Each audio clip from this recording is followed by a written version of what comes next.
कुछ डिस्कस करेंगे इस वीडियो में। पहला टॉपिक है हमारा मीनिंग ऑफ डेप्ट। साथियों, मीट डेप्ट क्या होता है? डेप्ट का आई होप कि आप सभी जानते होंगे। डेप्ट मतलब कोई ऐसा अमाउंट जो किसी एक का ड्यू हो दूसरे के प्रति, यानी कि कोई ऐसी देनदारी जिसे हम कहेंगे, एक की देनदारी दूसरे के प्रति जो होगी उसे हम डेप्ट कहेंगे। यानी कि एक पर्सन है जिसको कुछ पैसा दूसरे पर्सन को लौटाना है, देना है, वो उसके ऊपर डेप्ट हो जाएगा। तो कोई भी बिज़नेस अगर रन करना है तो उसमें डेप्ट और इक्विटी दोनों तरह के पैसे चाहिए होते हैं, तभी वो बिज़नेस के जो ऑपरेशंस हैं वो चलेंगे। बिज़नेस चलाने के लिए पैसा चाहिए। पैसा दो तरह से आ सकता है, या तो जो प्रमोटर्स हैं, उसके जो मालिक हैं, वो अपना पैसा लगाएं, यानी कि उनकी इक्विटी लगे उसमें, उसको हम इक्विटी कहते हैं, जो अपना पैसा मालिकों का, प्रमोटर्स का लगता है। और या फिर वो कहीं से उधार लें। जो उधार लेंगे वो डेप्ट हो गया, यानी कि जो कहीं और से पैसा लिया जाएगा अपार्ट फ्रॉम जो उनके मालिक हैं उनसे, उनके अलावा कहीं से पैसा अरेंज किया जाएगा, तो वो जनरली डेप्ट की फॉर्म में होता है। तो डेप्ट और इक्विटी दोनों का एक मिक्सचर एक बना होता है, उससे ही कोई फर्म या कोई बिजनेस चलता है। अब इसी जो स्ट्रक्चर है जिसमें कितना डेप्ट है, कितना उसका इक्विटी है, किस तरह से उसमें काम किया जा रहा है, तो उसी को हम कैपिटल स्ट्रक्चर कहते हैं उस पर्टिकुलर फर्म का या कंपनी का। अब डेप्ट कहाँ से? या तो बैंक बोरोइंग हो सकती है, या फिर फिक्स डिपॉजिट हो सकते हैं, बॉन्ड्स हो सकते हैं, या फिर इस तरह के और इंस्ट्रूमेंट जो डिवेंचर्स वगैरह हैं वो हो सकते हैं, जहाँ पर अमाउंट जो है वो फिक्स है, स्पेसिफिक है, और किसी तरह की फ्यूचर जो प्रिडिक्शंस हैं, फ्यूचर जो वैल्यूएशंस हैं, उन पर डिपेंड नहीं करता है। यानी कि जो एक अमाउंट फिक्स कर दिया गया है, यानी कि अगर बैंक से जो पैसा अगर कोई कंपनी उठाती है, कोई फर्म उठाती है, पैसा लेती है, उधार लेती है कोई फैसिलिटी, तो वहाँ पर एक इंटरेस्ट अमाउंट फिक्स है जितना बैंक चार्ज करेगा, तो उसमें किसी तरह का कोई डेविएशन फ्यूचर में जनरली नहीं आता है। तो इस तरह की है। अब बॉन्ड्स के बारे में अगर हम बात करें तो बॉन्ड्स क्या हैं साथियों? डेप्ट capital consist of mainly bonds and debenture. तो जो डेप्ट कैपिटल है उसमें जनरली क्या होता है, बॉन्ड और डिवेंचर इसमें काफ़ी कॉमनली यूज़ किए जाते हैं। जो भी डेप्ट कैपिटल का होल्डर है उसे शेयर नहीं मिलता है, कंपनी का ओनरशिप नहीं मिलती है, क्योंकि शेयर होल्डर्स जो होते हैं वो एक तरह से कंपनी के ओनरशिप उनके पास होती है, वो कंपनी के मालिकाना हक उनके पास होता है, मालिक माने जाते हैं। लेकिन जो डेप्ट के हैं, यानी कि जो बॉन्ड होल्डर है या डिवेंचर जिसके पास हैं, तो वो जो है वो कंपनी के क्रेडिटर होते हैं, यानी कि उन्होंने कंपनी को उधार पैसा दे रखा होता है। अब कंपनी या तो बैंक से उधार ले ले, या फिर जो बॉन्ड वगैरह जो इशू कर दे, तो फिर वहाँ से पब्लिक से उधार पैसा ले ले। अब बॉन्ड जो है जनरली जो ऑर्गेनाइजेशन है वो इशू करती हैं ज़्यादा लंबे टाइम के लिए, यानी एक साल से ज़्यादा टाइम के लिए, to raise the money by the borrowing.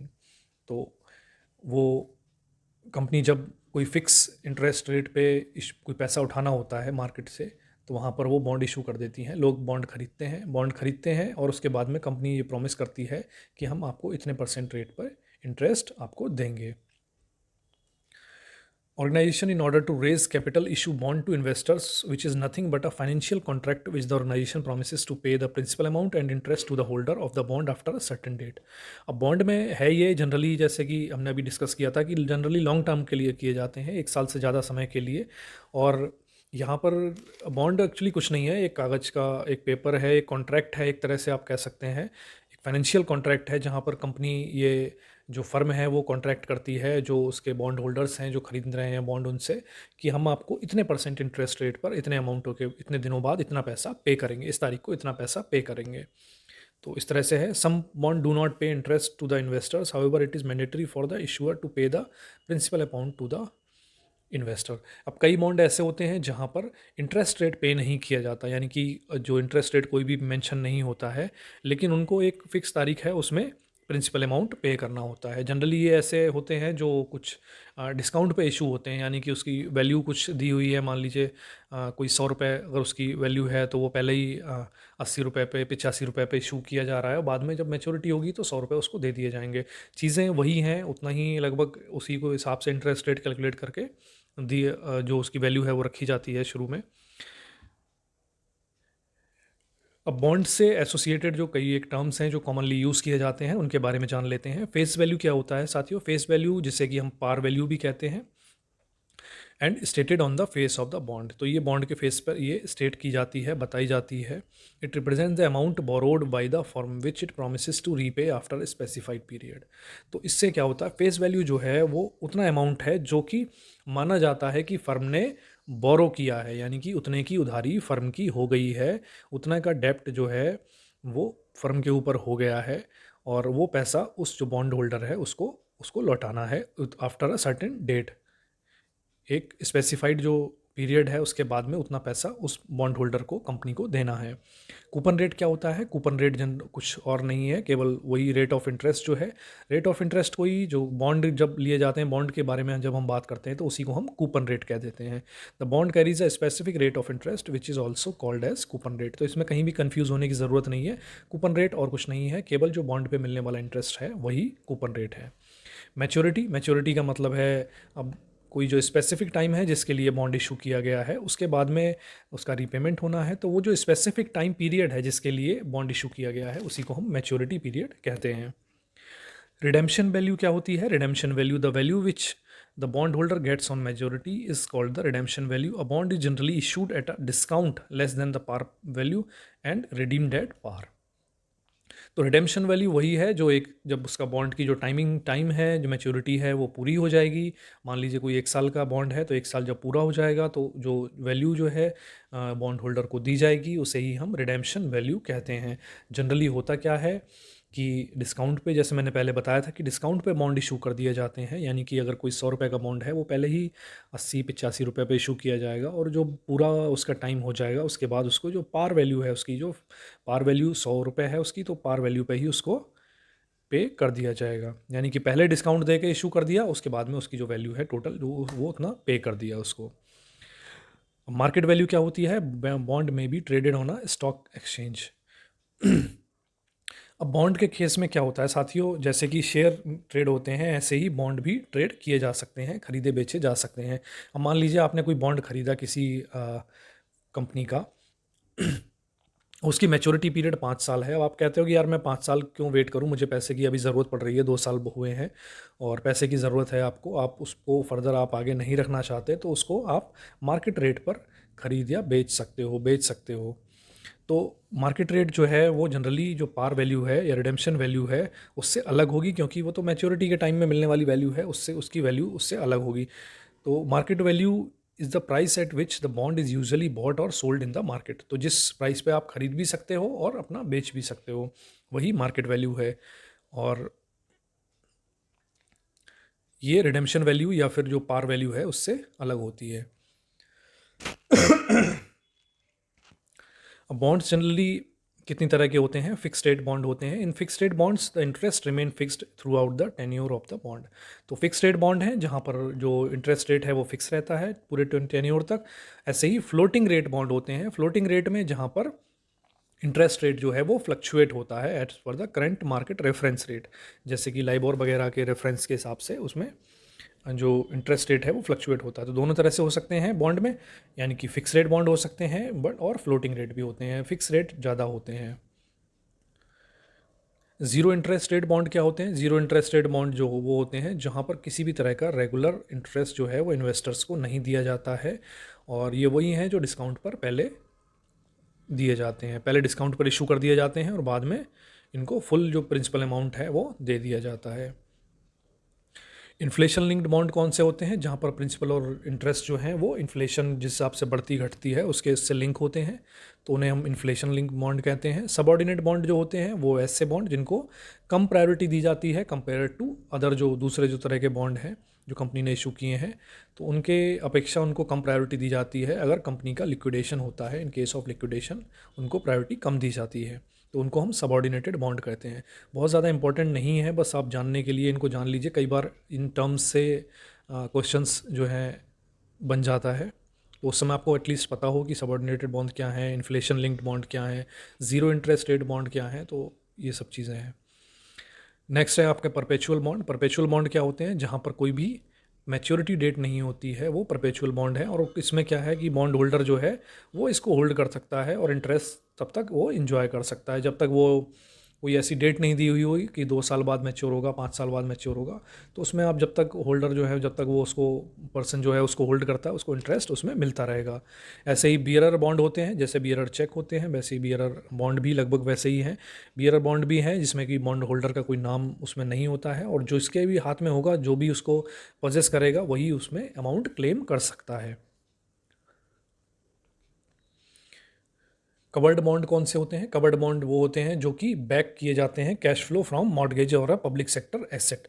तो किसी एसेट से या मॉर्गेज से जो बैक किए जाते हैं वो कवर्ड बॉन्ड होते हैं, और such bonds remain on the issuer balance sheet. तो ये जो इशू करती है फर्म, जो कंपनी है, उसकी बैलेंस शीट में भी इनका जिक्र होता है। गवर्नमेंट बॉन्ड क्या होते हैं? गवर्नमेंट बॉन्ड जिनको हम ट्रेजरी बॉन्ड भी कहते हैं, ये नेशनल गवर्नमेंट जो है उसके द्वारा इशू किए जाते हैं। जनरली जो है वो आरबीआई इशू करती है गवर्नमेंट के बेसिस बिहाफ पे, और इनमें किसी तरह का डिफ़ॉल्ट का रिस्क इनमें नहीं होता है। अब ऑप्शनेबिलिटी क्या होती है बॉन्ड्स में? ऑप्शनेबिलिटी जैसे कि आपने अगर कोई मार्केट में, शेयर मार्केट में ट्रेडिंग या फ्यूचर्स ऑप्शंस में ट्रेडिंग करता होगा या उसके बारे में जानकारी रखता होगा, तो उसको पता होगा ऑप्शनेबिलिटी क्या है। ऑप्शंस जो होते हैं, फ्यूचर्स ऑप्शंस जो, इसमें ऑप्शनेबिलिटी जो होती है इसमें दो चीज़ें आती हैं बेसिकली, कैलेबिलिटी आती है और पुटेबिलिटी आती है। दोनों को समझते हैं। ओकेजनली अ बॉन्ड में contain an embedded options, that is it grants options like feature to the holder or the issuer. तो कैलेबिलिटी क्या होती है? Some bond give the issuer the right to repay the bond before the maturity date on the call date, this is called the call option. These bonds are referred to as callable bond. Most callable bond allow the issuer to repay the bond at the par with some bond the issuer has to pay a premium, so they are called call premium.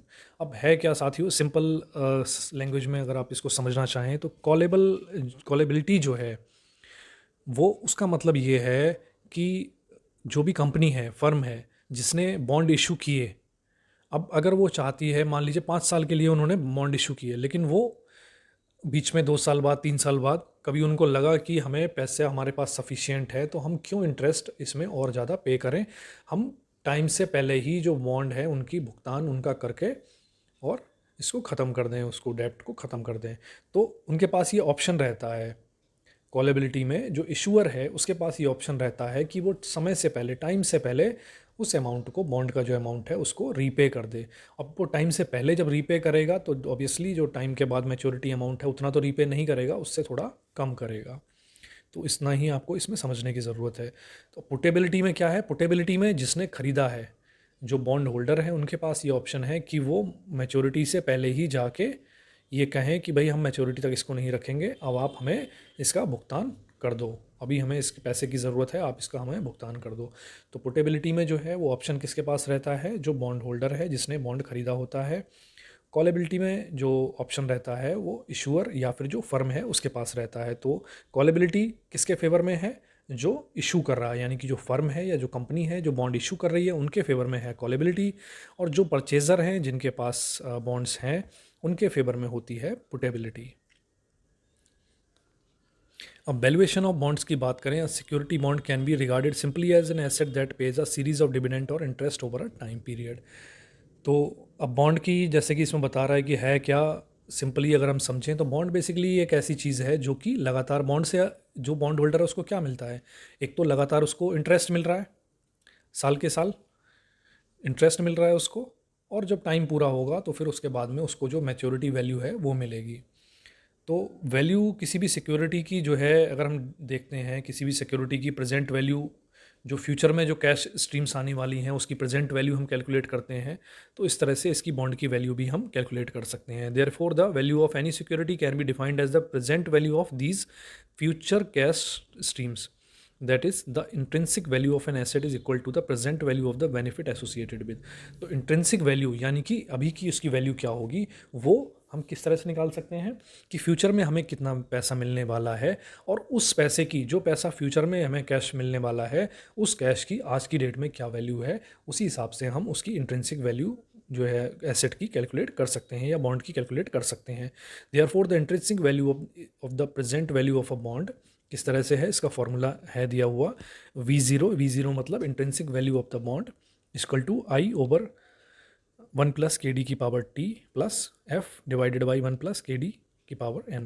तो ये इसका formula है, बहुत ज़्यादा इसको रटने की या वो उसकी ज़रूरत नहीं है। बस ये है कि अगर कभी ऑप्शंस में आता है तो वहाँ पर आपको कुछ इसको इस तरह से आप रिकॉग्नाइज़ कर लीजिए कि आपको याद आ जाए कि हाँ ये बॉन्ड वैल्यू उसका फॉर्मूला है, इंट्रिंसिक वैल्यू ऑफ बॉन्ड का फॉर्मूला है।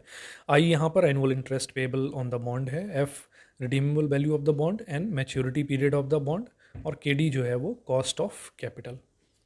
तो ये है। अब इसके एग्जाम्पल हैं कि अगर बॉन्ड वैल्यू आपको कैलकुलेट करनी है किसी की, तो किस तरह से आप करेंगे। तो एग्जाम्पल जो है, ये बुक का एग्जाम्पल जो है वही हमने लिया हुआ है।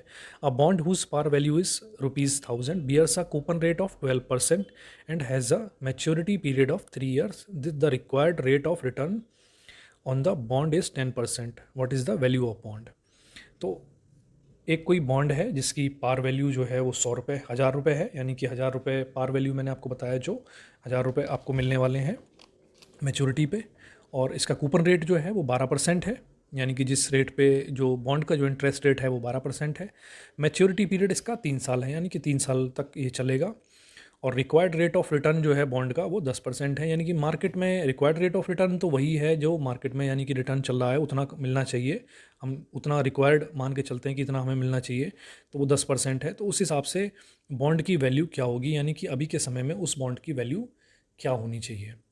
अब इसको कैलकुलेट करने के लिए कि अगर जो फ्यूचर में, अब ये वही चीज़ आ गई है, फ्यूचर में हमें इतना मिलने वाला है, यानी कि फ्यूचर में क्या मिलेगा उस जो इसका पास ये बॉन्ड है उसको फ्यूचर में। एक तो 1000 रुपये मिलेंगे जो मैच्योरिटी के समय मिलेंगे, उसकी जो वैल्यू है बॉन्ड की, साथ ही उसको 3 साल तक ये 12% पे उसको इंटरेस्ट मिलता रहेगा। ये दो चीज़ें उसको मिलेंगी। अब उस पैसे की वैल्यू हम आज की डेट में अगर हम उसकी वैल्यू निकालें तो किस तरह से निकलेगी, यानी कि 10% अगर हम इंटरेस्ट, मार्केट इंटरेस्ट का मान के चलें, तो उसकी वैल्यू इस समय क्या होनी चाहिए। तो इसका साथियों जो है वो फार्मूला होता है, और जनरली जो इसमें जो वैल्यू है PBIFA, ये वैल्यू जो है वो दी हुई होती है। अब PBIFA क्या होता है, present value interest factor and present value interest factor annuity. तो PBFA, PBIFA और PBIF, ये दोनों अलग अलग चीज़ें हैं। इनकी वैल्यू जनरली वो टेबल दी हुई होती है, वहाँ से आपको इसकी वैल्यू मिल जाएगी। तो वहाँ पे अब PBIFA जो है वो किस, अब हम इसमें जैसे हमने देखा हुआ है,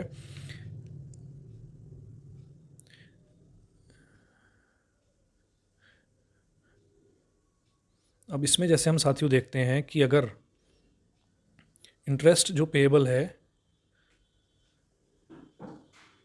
एनुअली इंटरेस्ट की अगर हम बात कर रहे हैं, तो वहाँ पर इंटरेस्ट जो हमें दे रखा है कि 12, जो हम एक साल में हमें मिलेगा इंटरेस्ट, वो 1000 इंटू 12%। तो 12% के हिसाब से एक साल का इंटरेस्ट जो है वो 12% है, तो 120, 120, 120, 120, 3 साल तक 120 के हिसाब से मिलेगा। ठीक है, पहला तो ये हो गया। दूसरा, 3 साल के बाद में जो अमाउंट है 1000 रुपीज़ वो मिलेगा। तो इतना अमाउंट हमें मिलने वाला है। तो ये तो हमें मिलने वाला है फ्यूचर में। ठीक है, अब हमें कैलकुलेशन करनी है आज के समय में। तो इसमें दो तरह से कैलकुलेशन करेंगे। एक तो हम इसका जो हमें इंटरेस्ट मिलने वाला है उसकी वैल्यू आज की डेट में क्या है वो निकाल लेंगे। दूसरा, जो हमें फेस वैल्यू का जो जो मैच्योरिटी अमाउंट है 1000 रुपीज़, उसकी आज के डेट में क्या वैल्यू है वो हम निकाल लेंगे। अब इन दोनों को निकालने के बाद में हमें टोटल मिल जाएगा। तो इसका फॉर्मूला ये होता है कि जहाँ पर जो इंटरेस्ट रेट है जो 120 है, अब इसको मल्टीप्लाई करते हैं हम, एक फैक्टर होता है PBIFA, इसकी वैल्यू दी हुई होती है, और ये 10% इंटू 3 years, यानी कि 10% के हिसाब से 3 साल। क्योंकि 10% हम यहाँ क्यों ले रहे हैं, देखिए हमने जो इंटरेस्ट कैलकुलेट किया, इसमें कंफ्यूज मत होना दोनों तरह के इंटरेस्ट में। जब हम बॉन्ड के बारे में बात करते हैं, बॉन्ड के से रिलेटेड जब इंटरेस्ट कैलकुलेट करते हैं या उसके प्रिंसिपल कैलकुलेट करते हैं, वहाँ पर जो यूज़ करेंगे वो कूपन रेट वाला इंटरेस्ट यूज़ करेंगे, यानी कि बॉन्ड का जो इंटरेस्ट रेट है वो। लेकिन जब हम प्रेजेंट वैल्यू निकालेंगे या फ्यूचर वैल्यू निकाल रहे हैं या जो भी है, तो जब वैल्यू कैलकुलेट करेंगे तो फिर हम मार्केट रेट के हिसाब से करेंगे। तो यहाँ पर इन चीज़ों का, इसका आप ध्यान रखना, कैलकुलेशन में इसकी गलती ना करना। तो इसमें हम जब कैलकुलेट करेंगे तो 120, पहले हम इंटरेस्ट का जो कॉलम बनाएंगे 120 PBIFA, जो इसकी 10% इंटू 3 years, तो इसकी वैल्यू आपको मिल जाएगी। और दूसरा है जो वो है हमारा प्रिंसिपल रीपेमेंट जो किया जाएगा 1000 रुपये वाला, उसकी 10% इंटू 3 year, तो इसकी जो वैल्यू है वो 2.487 है। इसकी आएगी हमारी PBIF जो आएगा वो 0.751, इसकी जो वैल्यू है 10% तो 3 year के लिए।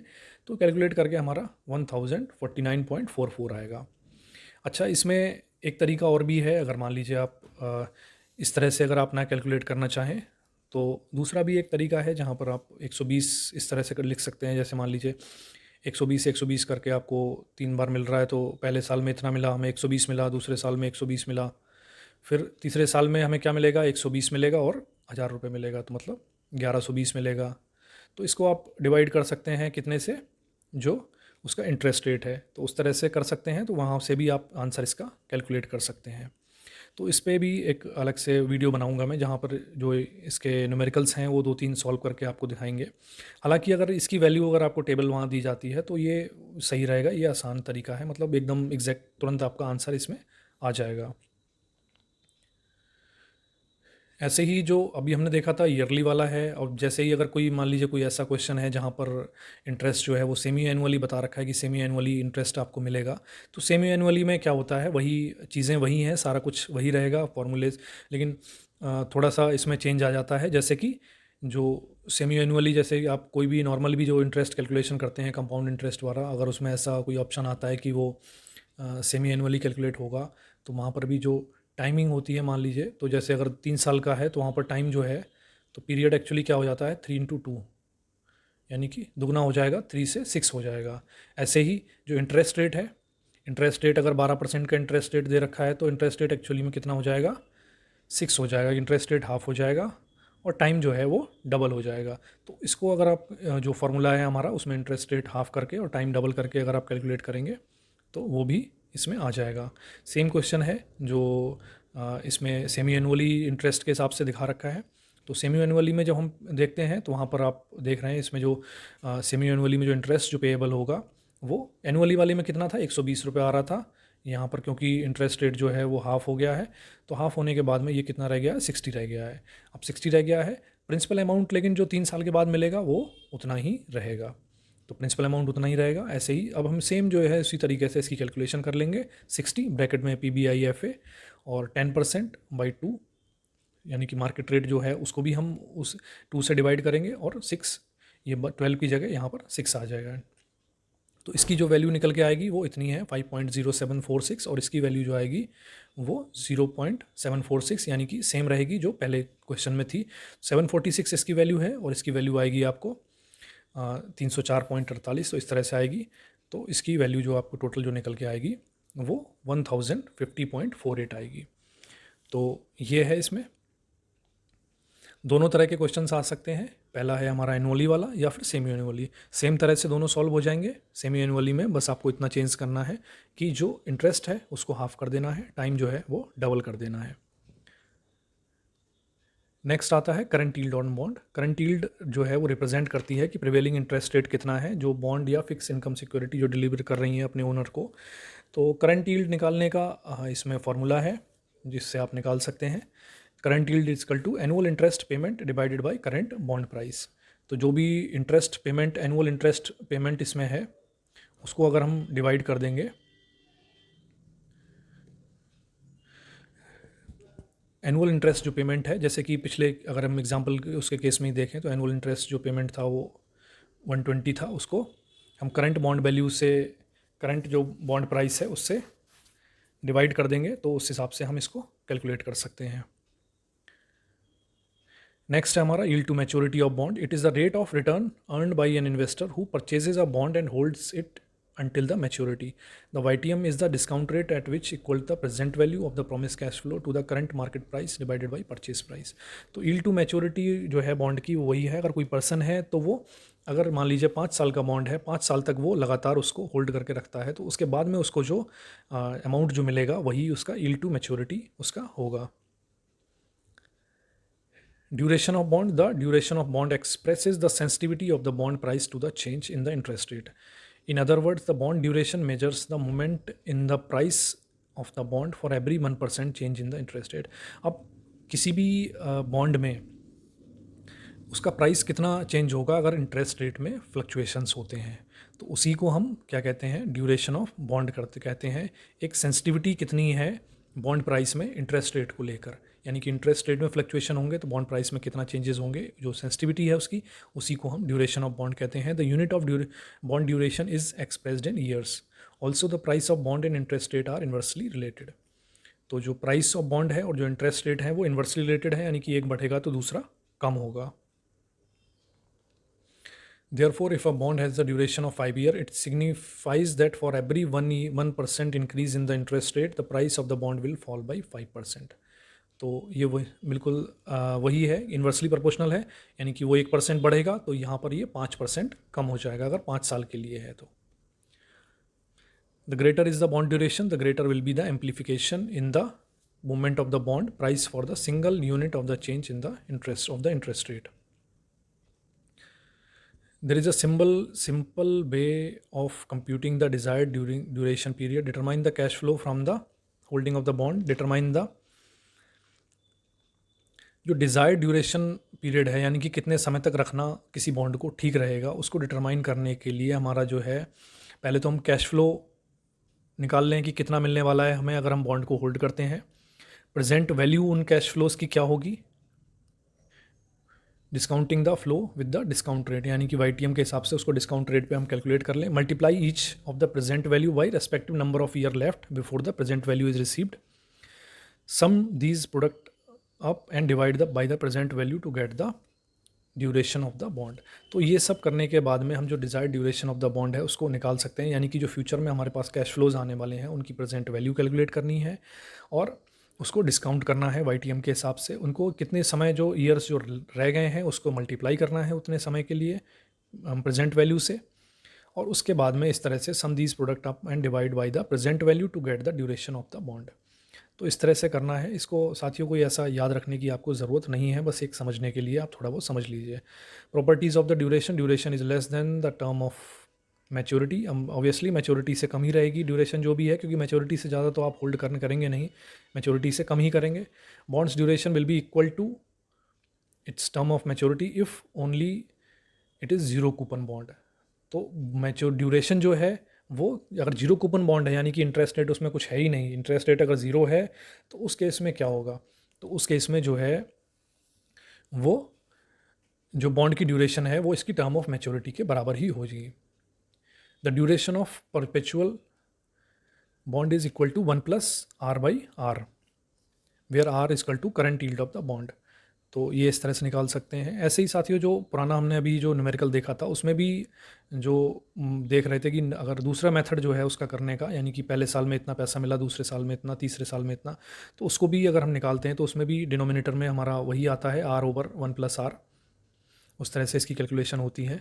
Longer a coupon paying bonds term of maturity, the greater the difference between the term of maturity and the duration. तो जितना ज़्यादा टाइम के लिए वो होगा उसी में तो उतना ही उसमें डिफरेंस आएगा, यानी कि टर्म ऑफ मैच्योरिटी और ड्यूरेशन में उतना ही ज़्यादा फ़र्क आएगा. Properties of duration, duration and YTM are inversely related. तो जितनी ड्यूरेशन है और उसकी YTM जो है वो इन्वर्सली रिलेटेड होती है. Larger the coupon rate smaller the duration of the bond. Coupon rate यानी कि जो इंटरेस्ट रेट उस पर जितना ज़्यादा होगा उतनी उससे ड्यूरेशन जो होगी वो उतनी ही कम होगी. An increase in the frequency of the coupon payment decreases the duration, while a decrease in the frequency of the coupon increases the duration of the bond declines as the bond approaches maturity. तो इसमें साथियों ये है कि coupon frequency क्या है, यानी कि एनुअली पे हो रहा है या सेमी एनुअली पे हो रहा है, तो वही फ्रीक्वेंसी है. फ्रीक्वेंसी अगर बढ़ जाएगी तो ड्यूरेशन उसकी कम हो जाएगी. ऐसे ही अगर जो फ्रीक्वेंसी कम होगी तो कूपन जो है वो इंक्रीज़ हो. तो ये इन्वर्सली प्रोपोर्शनल है तो उल्टा इनमें चलेगा. Duration of the bond declines as the bond approaches maturity. तो जैसे जैसे बॉन्ड जो है वो मैच्योरिटी की तरफ जाएगा वहाँ पर उसकी ड्यूरेशन जो है वो डिक्लाइन होगी. अब बॉन्ड प्राइस वोलेटिलिटी क्या होती है साथियों? The sensitivity of the bond price to change in the interest rate is called the bond volatility. तो सेंसिटिविटी यानी कि बॉन्ड प्राइस में कितना फ़र्क आएगा अगर इंटरेस्ट रेट चेंज होते हैं, उसी को हम बॉन्ड वोलेटिलिटी कहते हैं, कितना वोलेटाइल वो बॉन्ड है. तो bond price and YTM are inversely related. Therefore, instantaneous changes in the market yield causes prices to change in the opposite direction. तो इसमें opposite direction में inversely related है, तो अगर एक बढ़ेगा तो दूसरा कम हो जाएगा. The extent of change in the bond prices for a change in YTM measures the interest rate risk of the bond. Interest rate rise is a fluctuation. तो इतना सब साथियों आपको जानने की ज़रूरत नहीं है. आप इतना समझ लीजिए कि बॉन्ड वोलेटिलिटी क्या होती है, यानी कि बॉन्ड अगर जितना भी अगर चेंज होगा इंटरेस्ट रेट में उसके हिसाब से बॉन्ड प्राइस में क्या फ़र्क होगा उसको ही हम बॉन्ड वोलेटिलिटी कहते हैं. और ये दोनों जो हैं वो इन्वर्सली रिलेटेड होते हैं, इतना आपको याद रखना है. Interest rate elasticity is always the negative number due to inverse relationship between YTM and bond prices. तो YTM और बॉन्ड प्राइसेस में जो इन्वर्स रिलेशन होता है उसी की वजह से जो इसका जो इलास्टिसिटी, जो इंटरेस्ट रेट इलास्टिसिटी है वो हमेशा नेगेटिव में आती है। The bond price elasticity can also be computed with the help of following mathematical formula. तो ये इसका फार्मूला एक दे रखा है कि कितना इंटरेस्ट में इलास्टिसिटी कितनी है, यानी कि इंटरेस्ट की फ्लक्चुएशन कितनी होगी। तो वो उसका है I is equal to D into Y T M divided by 1+YTM। तो ये इसका फार्मूला है। जस्ट एक आप नज़र इस पर रखिए, बस ध्यान रखिए कि अगर कभी इस तरह से कोई पूछ लिया जाता है तो आप वहाँ पर टिक कर सकें। The above equation suggests that the duration of the interest rate elasticity of the bond are directly related. Anything that causes the duration of a bond to increase will also increase the bond's interest rate elasticity.